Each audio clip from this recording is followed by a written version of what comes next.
అమ్మా కృష్ణకి ఇల్లంతా చూపించమ్మా. నా కల నెరవేర్చావు. మాధవి, నేను చెప్పానా తను మాటిస్తే తప్పకుండా వస్తుందని? ఆ అమ్మ అభిమానం సంపాదించాలి. దానికి ఆ ఇంట్లో వాళ్ళతో గడపడానికి నాకు కొంత టైం కావాలి. నీ ఇష్టం చందు.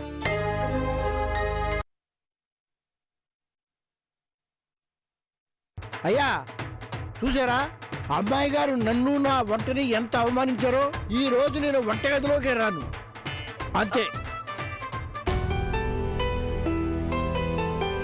మరి ఇప్పుడు ఎలాగమ్మా? ఏంటి తాతయ్య, ఏంటి డిస్కషన్, ఏమైంది? అమ్మా వచ్చావా తల్లి? రామారా. నువ్వింకా రాలేదేమిటా అని ఎదురు చూస్తున్నాను. ఎక్కడికి వెళ్ళావు? చందు, మీ అమ్మ ఎంత టెన్షన్ పడుతుందో చూడు. ఏమైందమ్మా? టెన్షన్ ఎందుకు? చందు, నాకు వంట ఎలా చేయాలో అర్థం కావడం లేదు. మరి ఆ రోజు చేసావు? ఆ రోజు పక్కన నువ్వు ఉన్నావు కదా. అది కాక ఈ మధ్య ప్రాక్టీస్ పోయింది. ఉప్పు ఎక్కువ పడుతుందా, కారం ఎక్కువ పడుతుందా అని భయంగా ఉంది. ఇక నీకు ఆ టెన్షనే అవసరం లేదు. పక్కన నేనుంటాను కదా. ఇక నువ్వు రెచ్చిపోవమ్మా. తాతయ్య, మీరు వెళ్ళి డాడీతో కబుర్లు చెప్తూ ఉండండి. అరగంటలో వంట రెడీ. 1 గంట కల్లా టేబుల్ మీద డిషెస్ రెడీ. అమ్మయ్యా, ఈ రోజైనా రామయ్య చేతి వంట తినే బాధ తప్పించావు. కానివ్వండి కానివ్వండి. అలా చూస్తావేంటమ్మా? కానివ్వు. పొయ్యి వెలిగించి నూనె వేసి పోపెట్టు.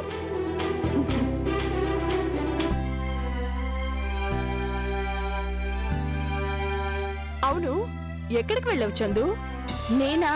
రాజాని కలవడానికి. పోపు గింజలు మాడకుండా చూసుకో. ఈ ముక్కలు అందులో వెయ్యి. రాజాని అంత అర్జెంట్ గా కలవడం ఏంటి? నేను కొద్ది రోజులు మీతో గడపాలి అనుకుంటున్నాను కదమ్మా. దానికి మా ఆయన పర్మిషన్ కావద్దా? పర్మిషనా? పెళ్లి కాకముందు ఎలా ఉన్నా పెళ్ళయ్యాక భర్త పర్మిషన్ తీసుకోవాలి కదమ్మా.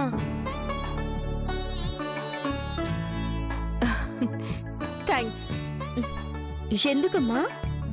నీ వల్ల నాకు ఓ కొత్త విషయం తెలిసింది. ఇక నుంచి నేను కూడా ఏది చేయాలన్నా మీ డాడీ పర్మిషన్ తీసుకుంటాను. ఇలాంటివి చాలా నేర్పించాలి. నేను నేర్పిస్తాను కదా. కూర చూడు.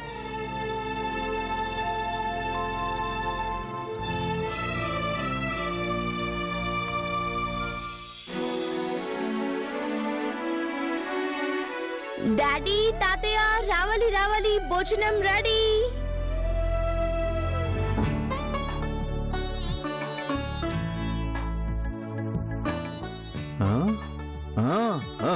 చాలా వండేశావే. ఈ పూట ఒక పట్టు పట్టాల్సిందే. రామయ్య చూడరా, నా కూతురు ఎంత బాగా వంట చేసిందో. ఇది రుచి చూసి తెలుసుకో. అలాగేనయ్యా, తమరేమన్నా మిగిల్చితే తిని రుచి చూస్తాను. మీ వాళ్ళకం చూస్తుంటే అసలు మిగిల్చేలా లేరు. కానివ్వండి కానివ్వండి, నేను అల్లుడు గారికి వడ్డిస్తాను. ఆహా, ఆగు రామయ్య, నేను వడ్డిస్తానులే. తమరా? అవును రామయ్య, వాళ్ళ ఆయనకి అమ్మ వడ్డించుకుంటుంది. ఏం తాతయ్య, కరెక్టే కదా? కరెక్టే కరెక్టే. ఇంకెందుకు ఆలస్యం, కానివమ్మా.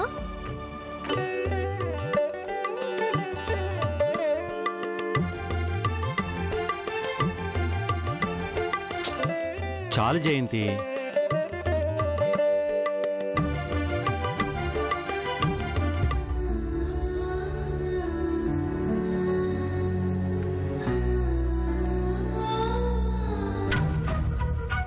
బాలేదు కదా అనుకున్నాను. ప్రాక్టీస్ పోయిందని ముందే చెప్పాను కదా.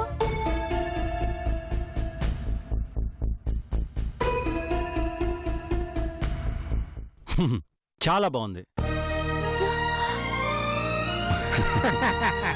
అవునా? నిజంగానా? అవును, చాలా చాలా బాగుంది. చందు, నువ్వు కూడా తినచూడు. అచ్చం మీ అమ్మ చేతి వంట గుర్తొస్తుందో లేదో. వండిందెవరు డాడీ? మా అమ్మే కదా. అల్లుడు గారు చెప్పారంటే నిజంగా నా వంట కంటే మీ వంటే బాగుంటుంది. ఇంకా నాకు రేపటి నుంచి అయ్యగారితో కష్టాలు తప్పు. ఎందుకురా? ఇవి తిన్నాక మీరు నా వంటకి వంక పెట్టరా? తాతయ్య మీరు కూడా తినండి.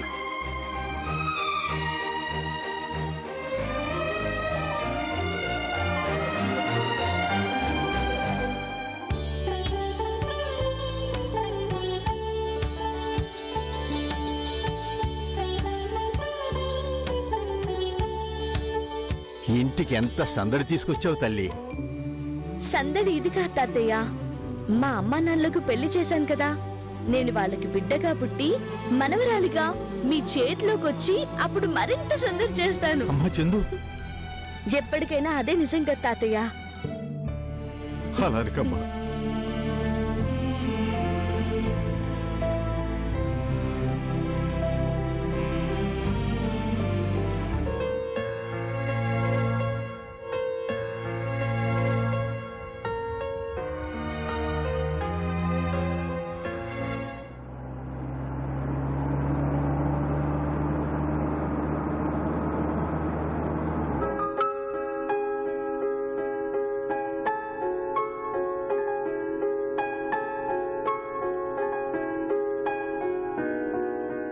సరే నువ్వు వెళ్ళు.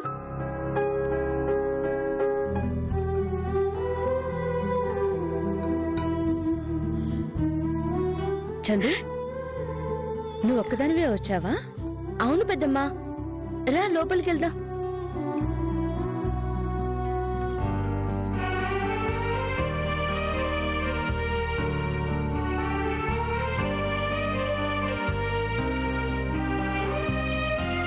పెద్దమ్మా, నేనొక్కదాన్ని వెళ్తున్నానని తాతయ్య డ్రైవర్ని పిలిచి ఇంటి దగ్గర దించి రమ్మన్నారు.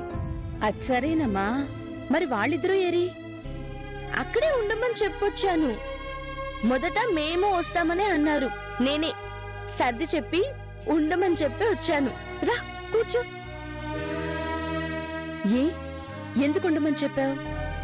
ఎందుకేంటి పెద్దమ్మా, పాపం తాతయ్య నిన్నటిదాకా ఆ ఇంట్లో అమ్మతో కలుసున్నారు. పొద్దుటెళ్ళి సాయంత్రం తిరిగొచ్చేస్తే ఇల్లంతా బోసిపోయి ఒంటరైపోరు. అందుకే ఆ ఫీలింగ్ రాకుండా ఉండడానికి అక్కడే ఉండమని చెప్పి వచ్చేశాను. మరి నువ్వెందుకు వచ్చావమ్మా? ఇక్కడ నువ్వు ఒంటరిగా ఉంటావు కదా పెద్దమ్మా, నీ ఒళ్ళో పడుకుందామని.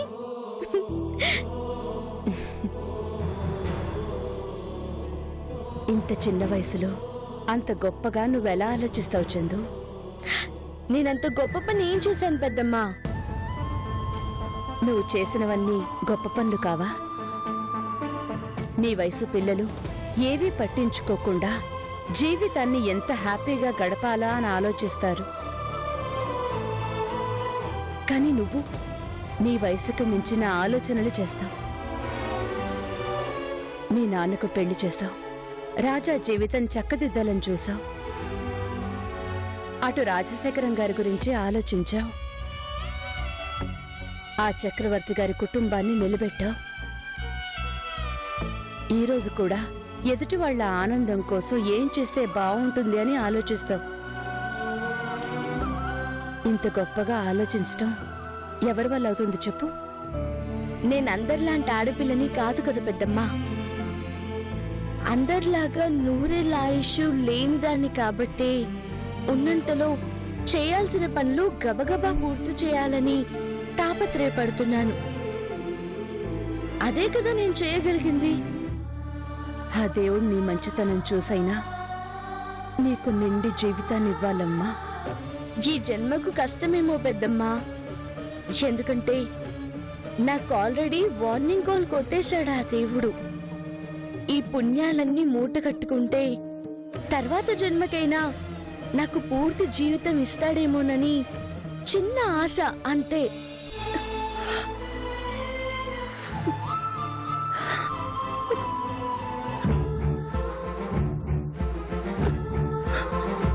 పెద్దమ్మా, ఏంటి పెద్దమ్మా, ఎందుకు ఈ కన్నీళ్ళు? ఊరుకో పెద్దమ్మా, ఎందుకు ఏడుస్తున్నావు చెప్పు? కన్నీళ్లు పెట్టుకోవడం తప్ప కష్టాలు తీర్చలేను కదమ్మా.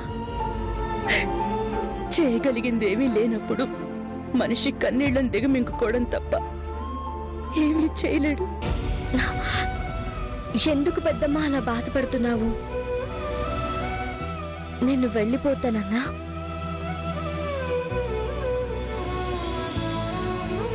ఎక్కడికి వెళ్ళిపోతాను? మళ్ళీ అమ్మా నాన్నలకు బిడ్డగా పుడతాను కదా.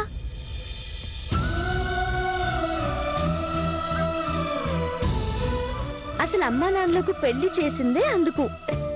నాకు కూడా మీ అందరినీ వదిలిపెట్టి పోవాలని లేదు పెద్దమ్మా. కానీ ఏం చేస్తాం, ఆ దేవుడు పొరపాటున నా తలరాతని ఇలా రాసేశాడు. దాన్ని ఎవ్వరూ కాదనలేం. అందుకే చందుగా వెళ్ళిపోయినా చంటి పాపగా మీ అందరికీ దగ్గర కావాలంటే ఏం చేయాలా అని బాగా ఆలోచించాను. అమ్మా నాన్నకి పెళ్లి చేశాను. ఖచ్చితంగా ఇదే ఇంట్లో పసిపాపలా మళ్ళీ అడుగు పెడతాను. ఈసారి పూర్తి ఆయుష్ రావాలని దేవుడితో ఒప్పందం చేసుకుని వస్తాను. నన్ను నమ్ము పెద్దమ్మా. అమ్మ చందు,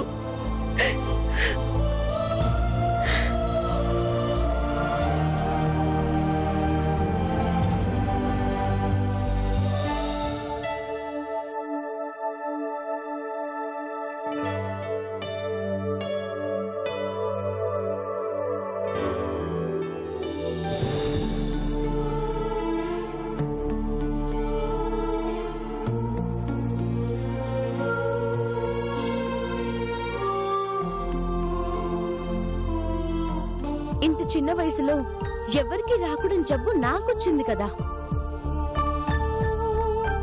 నాకు బతకడమే చాలా విసుగనిపిస్తుంది డాడీ. ఎప్పుడొస్తుందో తెలియని చావు కోసం నేను ఎదురు చూస్తూ ఉండడం, అది వచ్చేలోగా ఏదో చేసేయాలని ఆలోచించడం.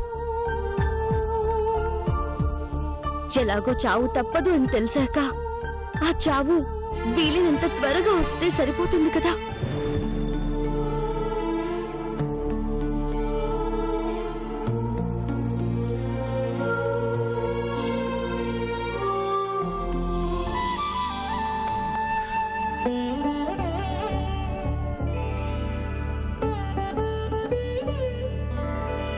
ఏమండి,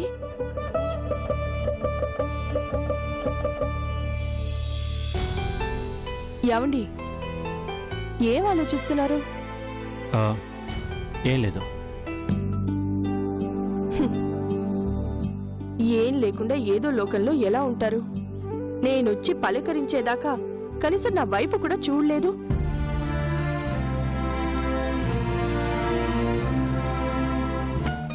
అంటే అంత డీప్గా ఏం ఆలోచిస్తున్నారా అని అడుగుతున్నాను. మీ ఆలోచన వెనుక ఎవరున్నారు? చందు. చందునా? ఈ టైంలో చందు గురించి ఏం ఆలోచిస్తున్నారు? నీకు తెలియనిదేమని జయంతి, మన పెళ్లి చేసి తన బాధ్యత తీర్చుకుంది. ఇక తను ఆలోచిస్తుందేంటో తెలుసా? తన చావు ఎప్పుడొస్తుందా అని. ఎందుకండి ఈ టైంలో ఇలాంటి మాటలు? కాస్తైనా ప్రశాంతంగా ఉండొచ్చు కదా. నా వల్ల కావడం లేదు జయంతి. ఒక ఆలోచనలోంచి మరో ఆలోచనలోకి వచ్చే సమయంలో కూడా చందు గురించి ఆలోచిస్తున్నాను. అలా అయిపోయింది నా పరిస్థితి. ప్రపంచంలో ఏ కన్న తండ్రికి ఇలాంటి నరకం రాకూడదు. అందుకేనండి చెప్తున్నాను, మీరు అనవసరంగా ఎక్కువ ఆలోచించకండి. అసలు చందు ఎందుకు మన పెళ్లి చేసింది? మీరు ఆ విషాదంలో నుంచి కాస్తైనా బయటపడి సంతోషంగా ఉంటారని పెళ్లి చేసింది. అయినా మీరు అలాగే ఉన్నారు. ఇక చందు ఆలోచనకి ఏం విలువిచ్చినట్టుంటుంది? ఆలోచించండి.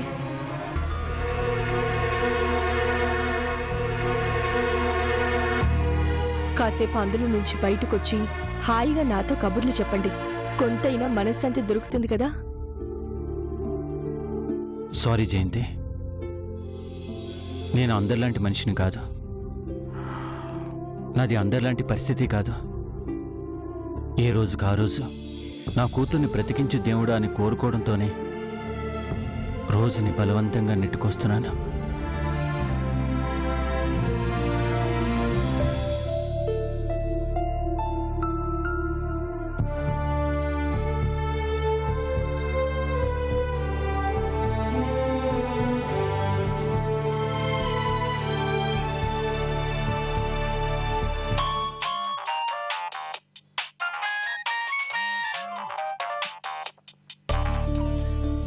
అన్నయ్య, నేను విశ్వనాథన్ మాట్లాడుతున్నాను. చెప్పరా, ఎలా ఉన్నావు? నీ ఆరోగ్యం ఎలా ఉంది? ఏమిటన్నయ్య ఇది? నువ్వు చేసిన పని ఏమైనా బాగుందా? ఇది అసలు నీకేమైనా సమంజసంగా ఉందా? ఏమిట్రా, ఏమైంది? జయంతికి పెళ్లి చేసి నాకొక ముక్క కూడా చెప్పవా? నేను అడగకుండానే వచ్చి నా కూతురి జీవితాన్ని చక్కదిద్దిపోయిన వాడివి. నీ కూతురికి పెళ్లి చేస్తే సొంత తమ్ముణ్ణి నాకొక్క మాట చెప్పవా? అంత తప్పు నేనేం చేశానన్నయ్య? అది కాదురా, అసలేం జరిగిందంటే అనుకోకుండా గుళ్ళో పెళ్లి జరిపించాల్సి వచ్చింది. గుళ్ళో పెళ్ళైతే మాత్రం మేము రామా? ఎంత అర్జెంటు పెళ్ళైతే మాత్రం సొంత వాళ్ళకైనా చెప్పాలి కదా అన్నయ్య. నాకై నేను జయంతికి ఎన్ని సంబంధాలు చూశాను. ఏదైనా మీ తండ్రి కూతురికి నచ్చిందా? లేదే. కానీ ఈరోజు నాకు చెప్పకుండా కూతురు పెళ్లి చేశావు. ఏంటన్నయ్య ఇది? సరే ఇంకా తిట్టకురా. అరే, నీ కోపం నీ ఆవేశం తగ్గాలి అంటే నీకో విషయం చెప్తాను. అరే, మన అల్లుడు ఎవరో కాదు, నీ ప్రాణాలు కాపాడి నీ కూతురు కాపురం నిలబెట్టిందే చందు. ఆ చందు తండ్రే. ఓ, అవునా? నిజంగా నాన్నయ్య? అవునరా, అమ్మాయే అతన్ని ఇష్టపడింది. కొన్ని కారణాల వల్ల ఆర్భాటాలు లేకుండా పెళ్లి జరిపించాల్సి వచ్చింది. చందుని మన ఇంటి బంధువులు చేశావు కాబట్టి నువ్వు చేసిన తప్పులన్నీ వదిలేశానన్నయ్య. రే, బతికించావురా. సరే, నేను హైదరాబాద్ వచ్చినప్పుడు ఇంటికి వస్తాలే అన్నయ్య. అలాగే. ఇందుకే జటని హనీమూన్కి ఎక్కడ పంపిస్తున్నా అన్నయ్య? హనీమూన్ నుంచి రాగానే వరంగల్ పంపించు. ఇక్కడ 4 రోజులు ఉండొస్తారన్నయ్య. సరే అన్నయ్య, ఉంటాను. అవును కదూ. అరే, అసలు వీళ్ళ హనీమూన్ గురించి ఆలోచించలేదేంటి?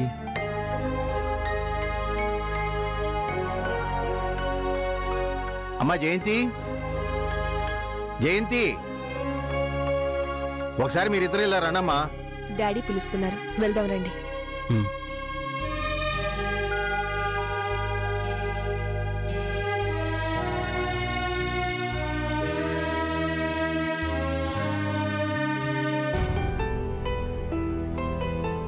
ఏం లేదమ్మా, ఒక విషయం చెప్పాలని పిలిచాను. చెప్పండి డాడీ. కృష్ణ, మీరిద్దరూ హనీమూన్కి ఎక్కడికి వెళ్తారో చెప్పండి. మీరు ఎక్కడికి వెళ్తాను అంటే అక్కడ అన్ని అరేంజ్మెంట్స్ చేస్తాను.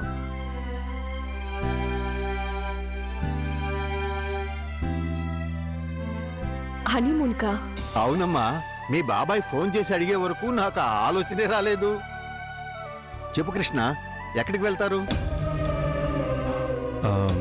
మావయ్య గారు, నేను హనీమూన్కి వెళ్ళలేనండి.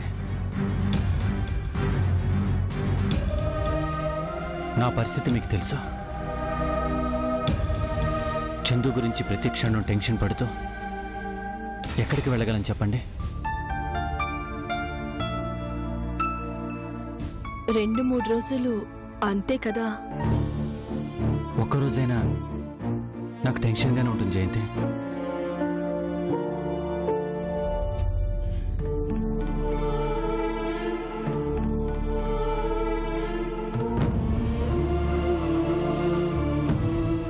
సారీ బాబు, పెళ్లి చేశానన్న సంతోషంలో ఆ విషయాన్నే మర్చిపోయాను. చందుకు మీరు పక్కనే ఉండటం చాలా అవసరం.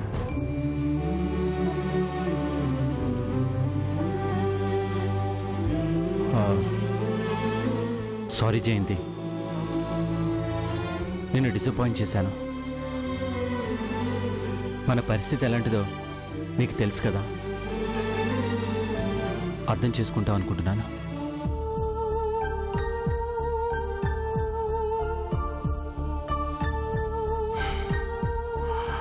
జయంతి, మనం రేపొద్దున్న ఎర్లీగా వెళ్ళిపోదాం.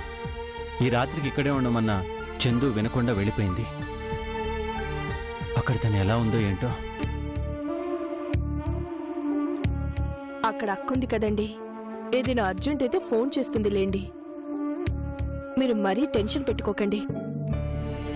నీకు తెలియదు జయంతి, ఏ క్షణంలో ఏ వార్త వినాల్సి వస్తుందనే భయం మనిషిని ఎంత కుంగతీస్తుందో.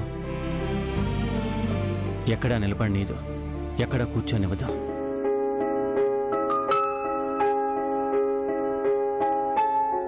నాకు అర్థమైంది కృష్ణ.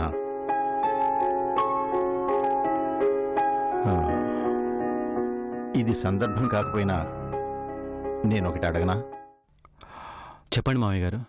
ఏం లేదు కృష్ణ, రేపు ఉదయం మీరు వెళ్తాము అంటుంటే నాకెందుకో చాలా వెల్తిగా అనిపిస్తోంది. మీరు వెళ్ళిపోతే ఇంత పెద్దింట్లో నేనొక్కడనే బిక్కు బిక్కుమంటూ ఉండాలి. నాది పెరిగే వయసే గాని తరిగే వయసు కాదు. ఆడపిల్లకి పెళ్లి చేశాక అత్తారింటికి పంపించడం న్యాయం, అది సంప్రదాయం కూడా.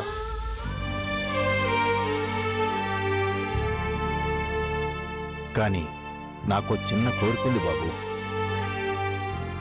మీరేమీ అనుకోకపోతే మీరు అమ్మాయి ఈ ఇంట్లోనే ఉండొచ్చు కదా.